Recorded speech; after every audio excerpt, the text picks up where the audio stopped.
Welcome to Better, the podcast about doing better, being better, and leaving the world a better place than we found it.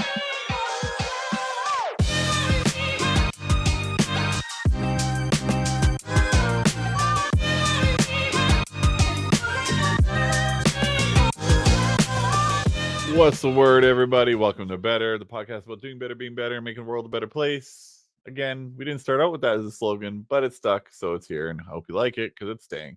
I'm your host, Jay, and this is another one of my solo episodes where I talk about just things that made me better. And the hope is that by you listening to these solo episodes, as well as checking out the episodes with guests, that we can inspire you to be better, because ultimately what it comes down to is choices, individual choices, little choices that move along one after another, one after another, one after another, and eventually they lead to you being one person or the other, right?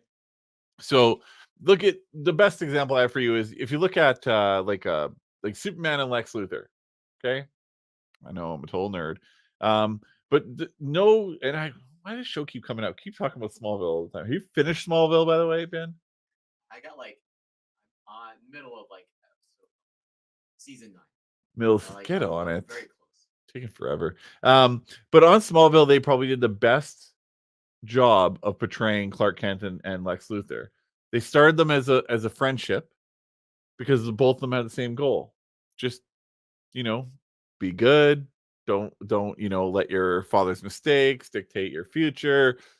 Just they started out as normal guys, but Lex's decisions moved him to this side, which is evil, and Clark's decision moved him to this side, which is good. Now, sometimes Clark took a step back, but then he continued to move forward because he realized the error of his ways. Lex just kept moving in that direction of evil, and even if something knocked him, even if he tried to be good, he would still have evil intent, so he would just go back a little bit, then catapult himself forward into the evil. I think that's the way it is with everything in life. And it has to do with being better too, is where if you take the steps to be better, then eventually you're going to be better, right? That's how that works. And sometimes it's very hard to understand that concept, even though it is so simple. It is so simple to say, if I do something to be better, I will be better.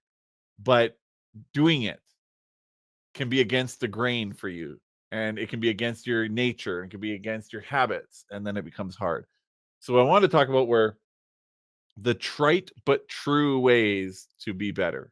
So these are things that we hear about all the time, but we don't take action on because of whatever the reason is. We're too lazy, we're too busy, we're too tired, we're too full of energy, we're too exasperated with the way the world is going.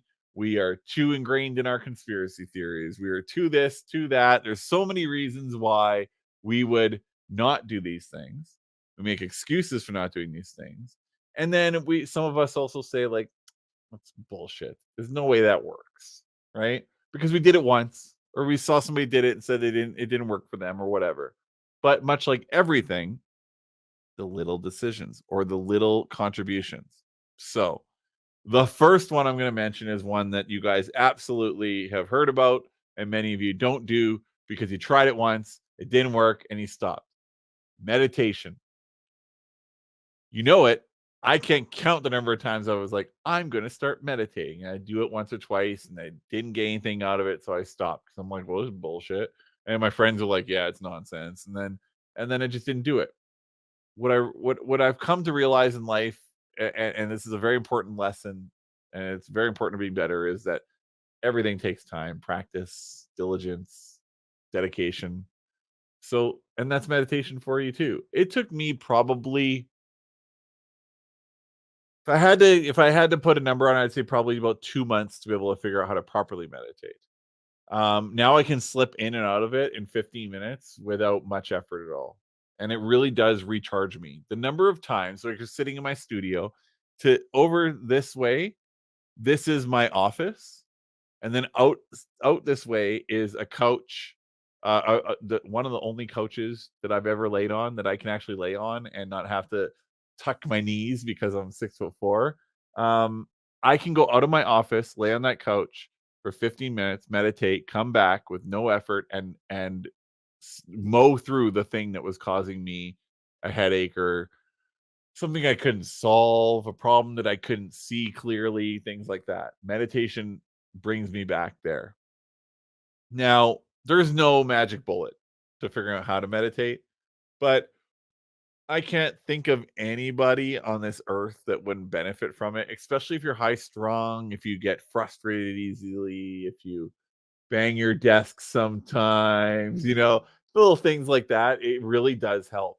But the reason why I can't give you a formula for it and why I hate people that like, I don't hate people, I should say it. The reason why I hate the message that just do it this way and it will work is it's different for everybody. All those, they're like, okay, well, sit down, your hands on your legs, and da, da, da, they gave me a process. It never worked. My process for it is putting something on. I have to have it coached. So I have to actually hear somebody that's trying to lull me into that sense of security and that sense of safe place or whatever. And I just have to be laying down and I have to put one hand here and one hand like this. Okay. Little tiny difference. Laying down instead of sitting up. My arms are different, my hands are different, and it's guided. And that's it. That's all it takes. The guiding, I don't even hear it after 30 seconds. It just gets me into the place where I can just kind of melt away. Now, sometimes I fall asleep doing it, sometimes I don't. But at the end of it, I always feel better. I always feel clearer, more focused. I always feel like it's almost like I slept without sleeping. It gives me that kind of rejuvenated energy. So, meditation is number one on the list of things that you might think are trite, but are absolutely true. Number two, working out. I mean, you hear it all the time, right? People are like, I go to the gym and I feel so much better when I go to the gym. And then people say, well, I don't work out and I feel fine. You think you feel fine, but you don't feel fine. You feel fine at the baseline for fine that you've developed. But once you make working out a habit, it becomes this whole other plane of existence. Your body functions better, your brain functions better, you as a whole function better, and you can perform at a higher level. You fire faster when you have thoughts. You develop more creative concepts. You can do your job quicker. You can be more present with people. It really does. And I was a person that didn't work out and then got into working out. And I realized whenever I take like let's say I go on vacation and I take a week or 2 weeks off from working out, I get back and I'm like, why do I feel kind of off? And then I work out and I'm like, there it is. That's why I feel off. Now I feel amazing. Not that my vacation wasn't amazing, but my insides didn't feel amazing. So working out is 100% a trite thing that you hear will help make you better and happier, but some of you don't do it. It's true. The next one, kind of akin to that, is boxing. So I know not everybody wants to punch something, but everybody kind of wants to punch something. I mean, when you think about it, the the world has gotten so just frustrating in so many ways. If you believe in medical science, you have to deal with the conspiracy theories. If you're a conspiracy theorist, you have to deal with people calling you dumb. If you are a kid that wants to grow up faster, you have to deal with people treating you like a kid. If you're an adult that wants to be a kid about things, people say, "Oh, why aren't you grown up? Grow up." The world is just very frustrating. Work has become complicated. We got we got these things. We're never off of them, and that means that our work has followed us home, and our like just everything's just endlessly more complicated and more frustrating, and it takes more time. I'm telling you, there's this thing called quiet punch. I'm not getting paid to talk about this. Can you pull it up? Can you pull up a video on YouTube? No audio, just a video about quiet punch. Um, you guys have to get this for your home. So yeah, pull up a video just so you can play it while I'm talking. So quiet punch is essentially like a boxing bag, but not the big heavy hook or not the big bob with the sand. You know, the guy that you punch, I have one of those too. Quiet punch is something you put in your door frame. Ooh, Pad. Hey, is this the solution? Yeah, there you go. Just turn the volume off. Okay, so this is just play this while I'm talking about it. Maybe you can just what is this guy? Oh, this guy's doing boxing bag first. Yeah, right. So you put it in your door frame and you punch it, and it's not very loud. That's why they call it quiet. This is it. I have one of these. It's called Quiet Punch for a reason because it's quiet. But I'll tell you, some days the world is so frustrating, and I just go and I just hammer at this thing. Do you guys even hear when I do it? No. Yeah. Oh, I don't hear it. No. Yeah, so they're in the office, which is right next door, the staff, and I'm in here punching the hell out of this thing, and they have no idea. And at the end, I'm like, I'm breathing heavy, got to get a drink, and everything that's internalized inside of me that's driving me insane, and it's like wants to bubble, it's bubbling up, it wants to be released. It comes out through hits, through punches on my quiet punch, and at the end, I am left with none of the frustration and all of the focus. So I highly recommend. Oh, and that's right. It also counts your punches and it can tell you how hard you punch, which is kind of nice, right? Gives you benchmarks. But all that aside, just punch the shit out of it when you're frustrated or when you're mad or when you're sad or whatever. I'm telling you, it'll make a big difference. It's trite, but it's true. All right, you can probably take it down now. I think people get the point. The next one, I think, would be eating better. Now, I know you love your McDicks. So do I. I really love McDicks. But the problem is, it's not good for me. It's not good for you. It's not good for any of us. Okay. As much as they want to tell us it is, it's not. Now, is it the worst thing in the world to have every so often as a treat? Absolutely not. Have fun with it, right? I generally on New Year's Eve I'll have some kind of McDonald's meal. Sometimes you need that insulin spike for your body. You can look at 4 Hour Body or no 4 Tim Ferriss. What is it? 4 Hour Body? Is that what I got to be getting that wrong? Tim Ferriss, 4 Hour Body. Okay, it is. So it's a book by Tim Ferriss. I highly recommend looking at it. He talks about the need for a weekly insulin spike to regulate your body properly. But it's a really great book. If you get a chance to read it. But as the 80-20 rule should apply, 80% of the time you should be eating clean. And in some cases, if you don't need that insulin spike, if you feel like you're functioning, then just go 100% of the time. I, for the most part, will eat healthy. I'll have my odd treat here and there, right? But I regret it if I do it outside of my prescribed time when I have shitty food. My body rejects it. I'm telling you now. I've gotten to the point where I eat healthy enough that when I put something crappy in my body that it's not expecting, my body revolts. I'm picturing like people inside my body. They're like, I'm picturing like a million Bruce Lee's. They're just like, just like kicking the shit out of me from the inside. That's what I feel like. And when you start to get those types of feelings, that's when you realize how bad this food was for you because you didn't feel bad. That's the crazy part. When your body gets dependent upon something, like I'm sure cigarettes, anything like this, and you don't feel bad putting in the bad, ugh, that means your body has gotten used to being fed shit. That's not a good thing at all. And you will realize it and you will get sicker more, you will feel shittier more, and you will die sooner in all likelihood. And that's not a good outcome. That's not something we want for you. So try but true, gotta eat healthy. Hi, Jay, Lynn here. Thank you so much for meeting me on this platform and making a difference with me. I love that you host a pod about being better. Okay, so can you think of a moment or two when you had to do or be better than you were, and what did you do to rise to the occasion? I think when you find yourself in these moments, I'll give you two examples. The first time I worked with, this was my second time I worked with Guy Ritchie in a film with Jason Statham called Cash Truck.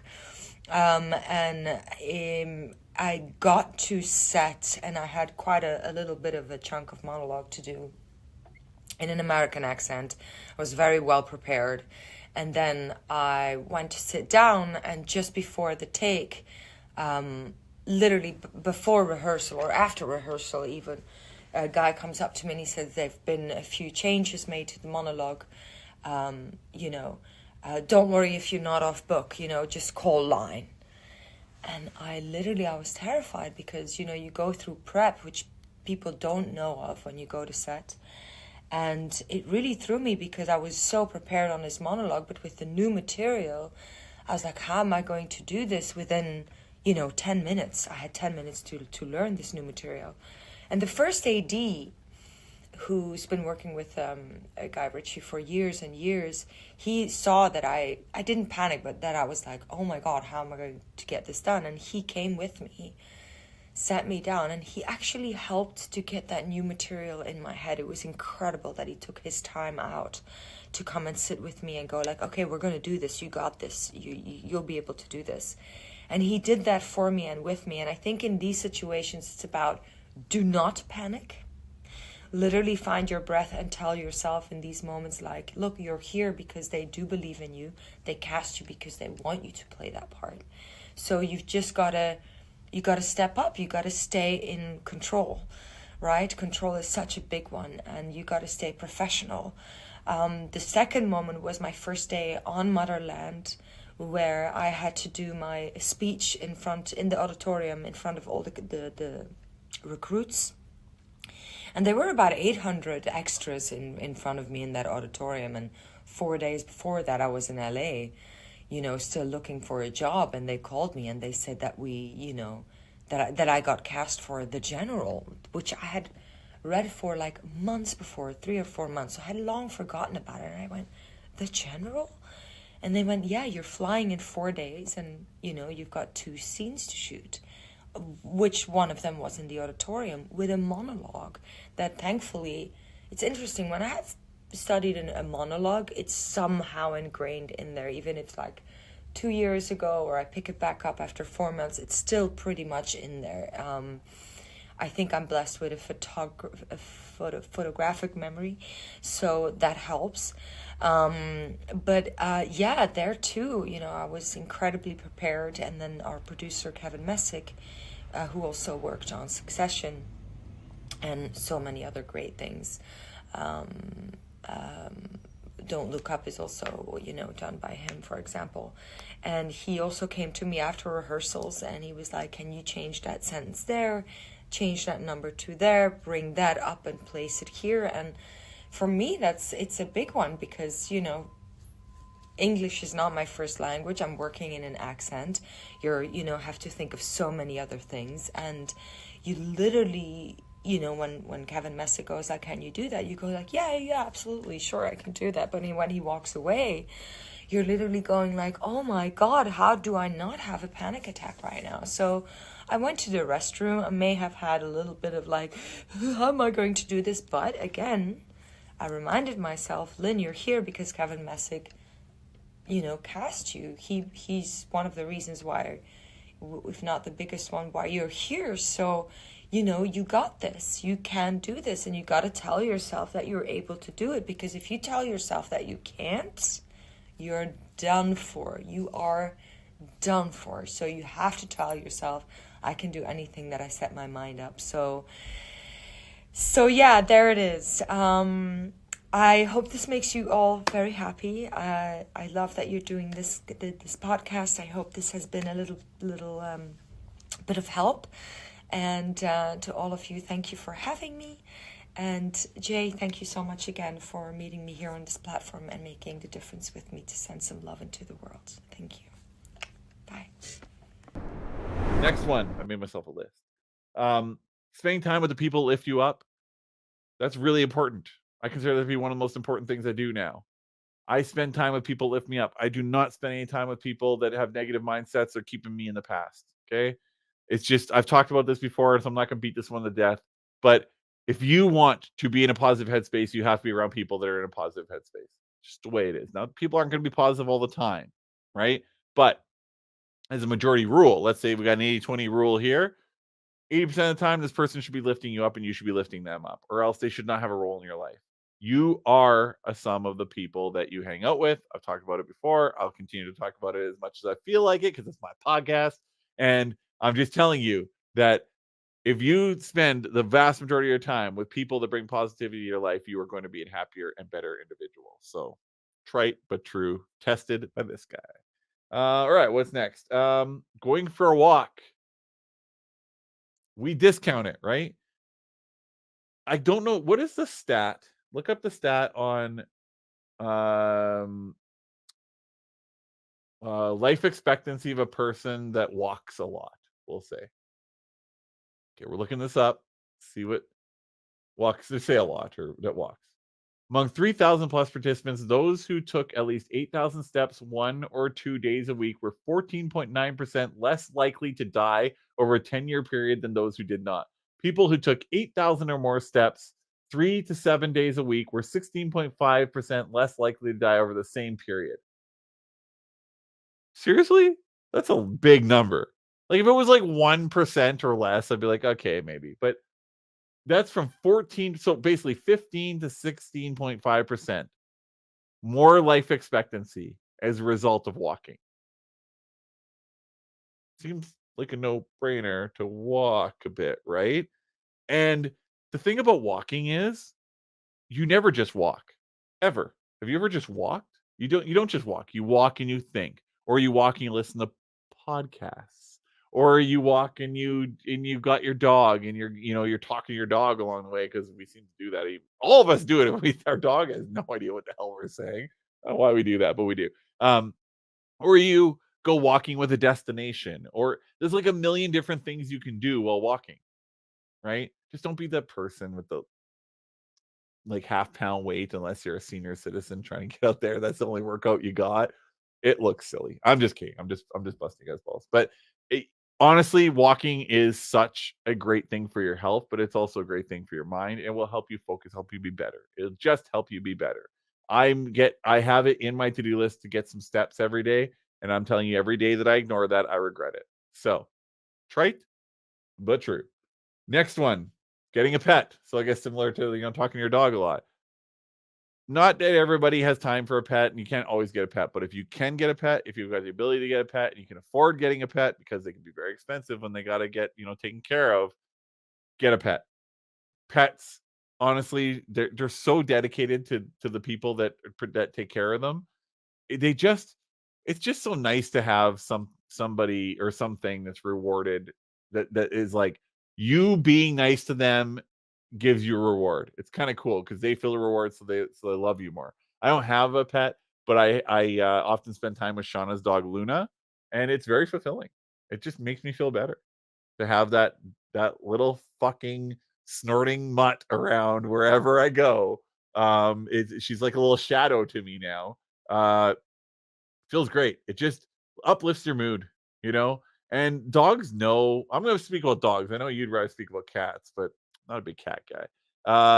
Ben is a huge cat guy. What's your cats and bacon? That's your two favorite things on earth. Is that what that is? Yeah, Cats and bacon. Or is it cats that are bacon? Ooh, would you eat cat bacon? I don't know. I feel like there wouldn't be enough fat. But you would try it, wouldn't you? A cat lover that would try cat bacon. I've never in my life. You gotta try everything once at least. I guess. Ooh, that's some Walking Dead shit right there. Anyways, get a pet. Don't cook them, and I guarantee when you're down, they'll make you feel up. Just the way it is. That's the way it is. And treat them with respect, guys. The pets are not meant to be, like you get those people that get pets and then they never pay attention to them, and they like feeding them is this big fucking catastrophe in their life. That's not good. Don't do that. Next up, we've got I think 2 more. Doing something you've always wanted to do regardless of the outcome. Do this at least a few times a year. So many people I talk to are like, oh, I wish I could have been a singer. So fucking sing. Do it. Maybe go get some vocal lessons. Just do it. Who cares if you're good? Just do it. There's so much appreciation for oneself. There's so much self-gratitude in doing something that you've never done and at least trying it. Now, maybe you might have a hidden talent. maybe you too are not just a Swiftie, but maybe you're the next T Swift. You don't know. And that's a girl reference. So what's a guy? What's a good guy? Maybe you're the next Wanya Morris. You don't know because you never tried. That's the beautiful thing about trying things you've never done before.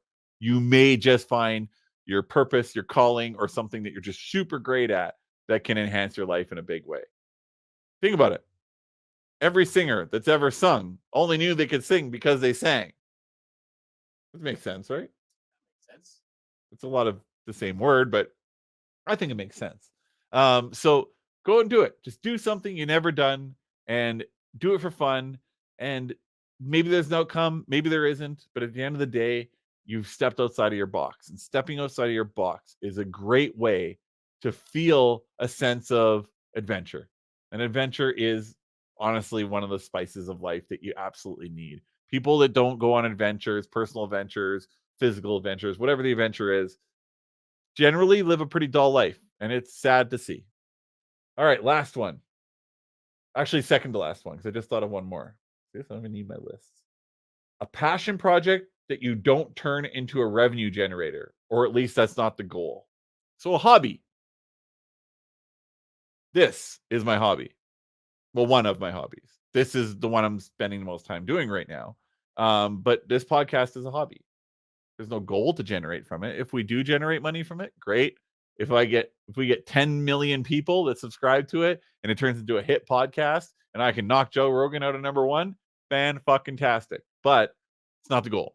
The goal is just to do it. It's just a hobby. And at the end of the day, doing something that you're not trying to profit from allows you to enjoy it more. I made the mistake of, I love to write. I wrote a couple books. I started writing for magazines and things, and I was getting paid for it, and it made me hate it for a very long time. I haven't written much at all. And adding profit, adding revenue, trying to generate money from something, it takes away the essence of why you're doing it in a lot of cases. Now, not in all cases. There's things I love doing that I make money off of. But you need one thing that you're just doing for the love of it, just for the fun of it, for this in particular. There could be many reasons why you do it.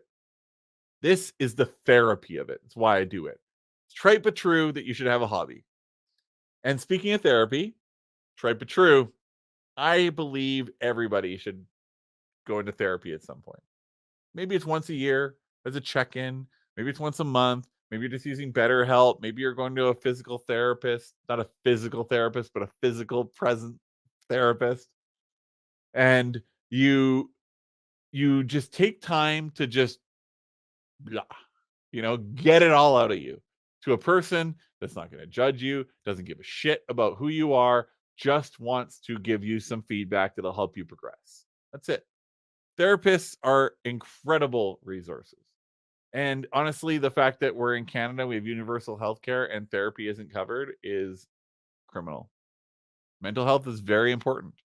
I know, again, that's another trite but true thing. Mental health is very, very important. You cannot progress in this life without a healthy mind. Therapist will just let you get all the crap out and then you can leave and you've got it all out. You've managed to talk about it. Somebody has guided you on how to deal with it and you're better for it. So how many was that? That was 1, 2, 3, 4, 5, 6, 7, 8, 9, 10. 10 things that are trite but true that can make you better. Try them. Try one at a time. I think you guys should try. What should they try first, Ben? If you were going to do one of the 10, what would you try first?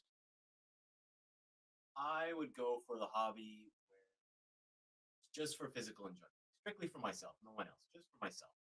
Okay, he would do the hobby. I want to hear from you guys. Which one are you going to do? If I was starting today, the first one I would do is probably going for a walk because that would allow me to think, which would allow me to be better, which would allow me to probably get into other things, right? It's the easiest thing to do. Unless you can't walk, then I guess I would probably say meditation.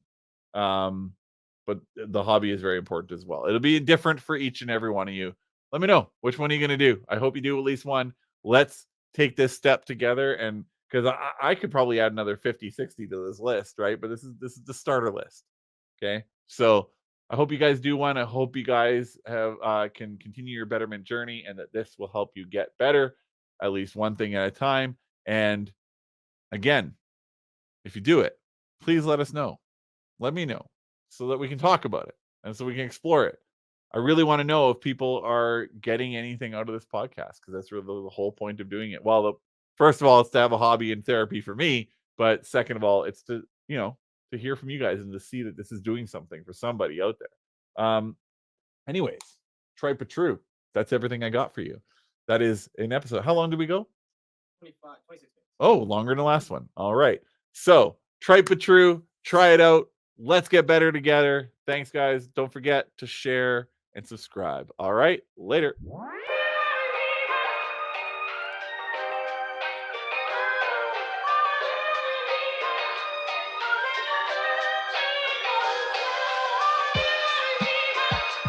Thanks for checking out Better. If you get a chance, subscribe. Hopefully, together, we'll make the world a much better place.